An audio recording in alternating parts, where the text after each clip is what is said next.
전매가 불가능한 구역인 9구역, 11구역, 12구역 같은 경우에는 매수를 하시고 나서 나중에 입주하는 시기까지는 절대 전매가 금지되어 있기 때문에 오랜 기간 동안 투자 금액이 묶인다는 사실 또한 잊지 마시고 투자 계획을 세우셔야 하고요. 1구역, 2구역, 4구역, 5구역 그리고 10구역, 14구역, 15구역 같은 경우에는 전매가 언제든지 가능한 구역이니까 전매에 대한 부담감을 느끼시는 분들께서는 그 구역을 선택하셔서 투자를 계획하시길 바라겠습니다.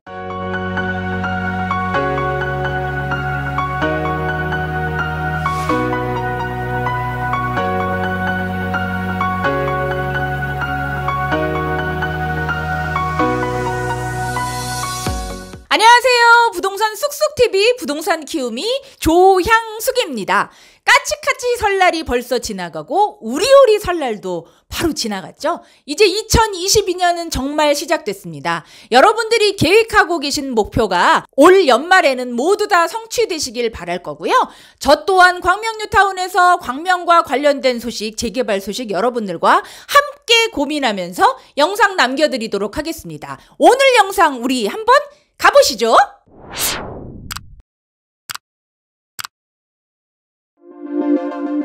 네, 광명사거리역 키움부동산입니다. 저는 지금 무주택자인데요.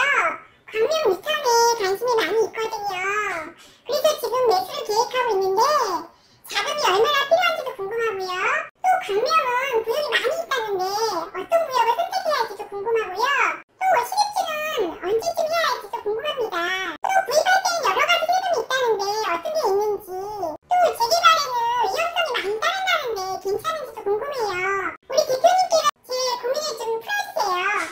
오늘도 광명뉴타운에서 부동산 키우미가 함께합니다.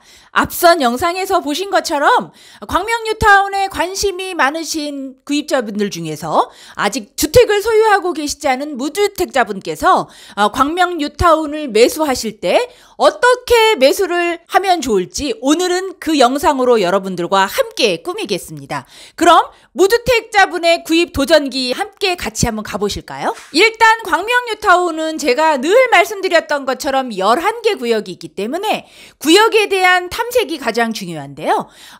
프리미엄 시세에 따라서 1구역, 5구역, 9구역, 그리고 4구역, 11구역, 12구역의 역세권, 입주권, 그리고 14구역, 15구역 현재 착공돼서 아파트가 지어지고 있는 곳, 그리고 2구역, 10구역 착공을 시작한 구역들에 맞춰서 구역의 탐색을 하셔야 합니다. 내가 가지고 있는 가용자금에 맞춰서 그리고 아파트 입주하는 시기에 맞춰서 어느 정도 구역이 탐색이 됐다면 그 다음에는 매수 목적이 어떤 건지 살펴봐야 될 텐데요.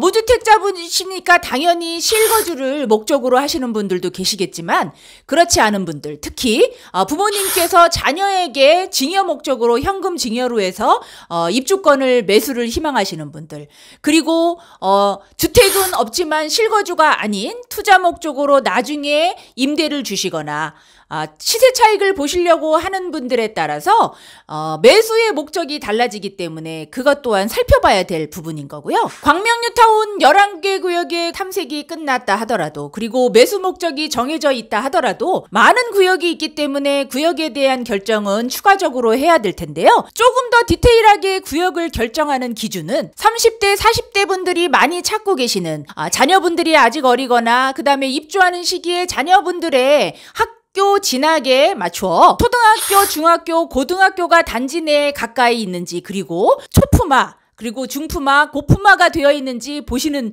걸 기준으로 삼으셔야 될 것 같고요. 자녀분들이 이미 크셨거나 아니면 자녀분들이 없는 분, 그리고 또 신혼부부, 그 외의 분들이 보시는 거는 바로 역세권이죠. 얼마나 역에서 가까이 있는지. 광명뉴타운 같은 경우에는 1호선 개봉역이 가까이 있는 구역이 있고요. 그리고 7호선 광명 사거리역이 가까이 있는 구역이 있고요. 그리고 7호선 철산역이 가까이 있는 구역이 있기 때문에 역세권을 탐색하는 기준도 함께 보셔야 될 것 같고요. 같고요. 그리고 마지막으로 어르신들이나 자연환경, 산과 그 다음에 목감천은 특히 광명뉴타운은 끼고 있기 때문에 그거를 바라보시는 분들은 가까이서 산책을 하실 수 있는 단지를 선택하시는 기준으로 삼기도 하십니다. 그렇다면 구역이 결정되면 이제는 내가 가지고 있는 가용자금을 통해서 59 타입으로 갈지, 그리고 84 타입으로 갈지, 7274 타입으로 갈지를 정확하게 기준을 삼으셔야 할 텐데요. 59 타입 같은 경우에는 보통 신혼부부들이나 그 다음에 어린 자녀 한 분을 두신 분들께서 많이들 찾으시거나 그 다음에 노부모만 모시고 사시는 분들이 보통 59 타입을 많이 찾으시고요. 84 타입 같은 경우에는 광명뉴타운 전반적으로 인기가 있는 평수기 때문에 욕심이 생기게 되면 84 타입도 얼마든지 가능하긴 하겠죠. 그렇지만 어느 정도 내가 가지고 있는 가용자금과 투자자금에서 평형은 결정하셔야 되는 거고요. 내가 투자할 가용자금으로 고민과 고민을 더해 구역과 그리고 평수가 정해졌다면 매수의 첫 번째 조건인 관문을 통과하게 될 텐데요. 그게 바로 취득세죠. 취득세 같은 경우에는 제가 지난 영상을 통해서 취득세 부분은 남겨드렸으니까 한번 가서 보시고요. 일단 1구역, 4구역, 5구역, 10구역 같은 경우에는 철거가 이미 완료가 됐거나 거의 철거가 되고 있는 중입니다. 그 구역을 매수하실 경우에는 이미 주택이 멸실이 되었기 때문에 무주택자이시더라도 토지취득세로 4.6%를 납부하셔야 된다는 거 꼭 알고 계시고요. 12구역은 아직 관리처분계획인가가 떨어지지 않았기 때문에 주택을 매수하시기 때문에 12구역은 주택의 취득세, 그리고 9구역과 11구역 같은 경우에는 이미 관리처분인가가 떨어졌다 하더라도 아직 이주가 마무리되지 않고 철거를 하지 않았기 때문에 주택 취득세로 취득세를 내셔야 되는 거예요. 그렇기 때문에 무주택자이신 경우에는 토지 취득세보다는 주택 취득세를 내시는 게 훨씬 더 투자 금액에서 적게 들어가겠죠. 그리고 14구역이나 15구역 그리고 2구역 같은 경우에는 이미 공급계약서를 작성하고 아파트가 지어지고 있기 때문에 여기 같은 경우 또한 토지 취득세로 납부를 하셔야 된다는 거 잊지 마세요. 취득세에 대한 납부 계획이 정리가 되셨다면 그 다음엔 이제 내가 가지고 있는 가용자금에서 어느 정도 대출을 승계받는지에 대한 부분도 중요하겠죠. 무주택자인 경우에는 이주비 대출을 승계받으실 수 있기 때문에 매도 물건이 감정평가액의 40%, 다른 구역 같은 경우에는 또 60%까지 대출이 가능한 곳도 있겠죠. 이주비 대출 승계가 되는 건지 확인해 보셔야 되고 구역마다 또 정해진 이사비 또한 승계를 받으실 수 있기 때문에 총 투자 금액에서 대출, 이주비와 이사비를 승계받는 것도 감안을 하셔야 될 것 같고요.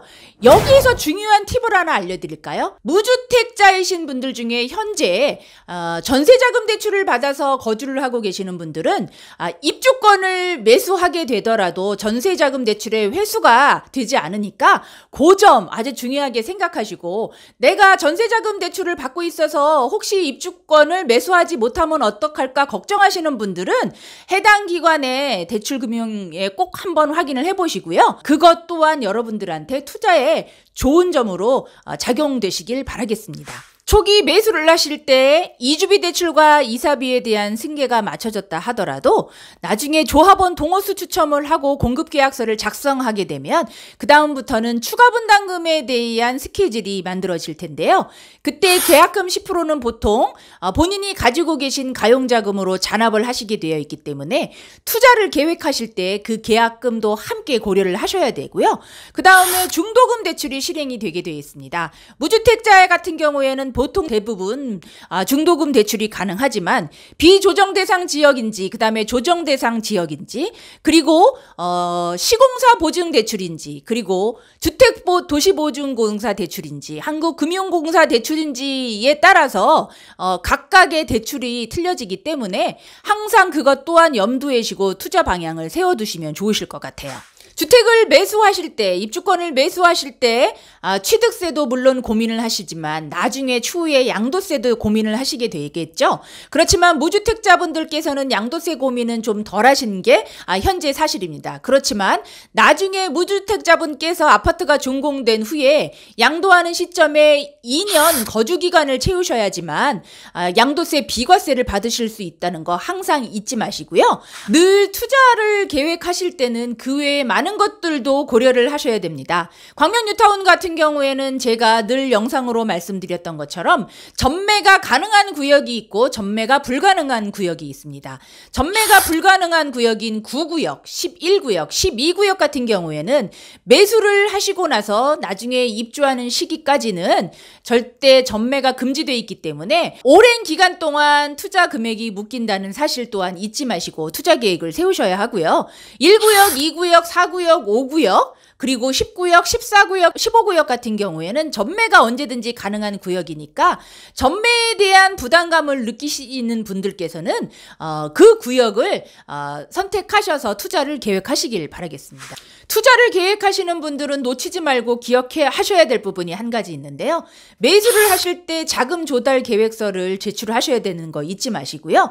증여를 계획하시는 분들은 증여 신고서를 꼭 제출하셔야 되고요. 그 다음에 실거주와 투자를 목적으로 하시는 분들은 차용증 그리고 대출 내역서 그리고 보증금을 얼마나 승계받아서 투자를 하실지 항상 체크하셔서 현명한 투자를 하시길 당부드릴게요. 자, 그렇다면 광명 뉴타운의 무주택자로서 매수를 희망하시는 분들께서 이제 종합적으로 알아보셔야 되는 부분, 바로 가장 중요한 가용자금이겠죠. 광명 뉴타운의 5구 타입의 프리미엄은 현재 구역별로 나뉘어져 있지만 4억 3천에서 6억 정도로 형성이 되어 있습니다. 그래서 5구 타입 같은 경우에는 매매가 6억 초반에서 7억 5천 으로 초기 투자 금액을 준비하신다면 광명 뉴타운의 5구 타입을 매수하실 수가 있으시고요. 84 타입 같은 경우에는 구역별로 조금씩 다르지만 프리미엄 6억에서 8억 5천으로 형성이 되어 있습니다. 그래서 광명 뉴타운의 84 타입을 매수하실 수 있는 초기 매매 자금은 8억 5천에서 12억 5천 정도가 들어간다는 거 알고 계시면서 내가 가지고 있는 가용자금에서 구역과 그 다음에 평형을 정해서 여러분들 광명 뉴타운 함께 도전해 보시는 거 우리 다 함께 응원하겠습니다.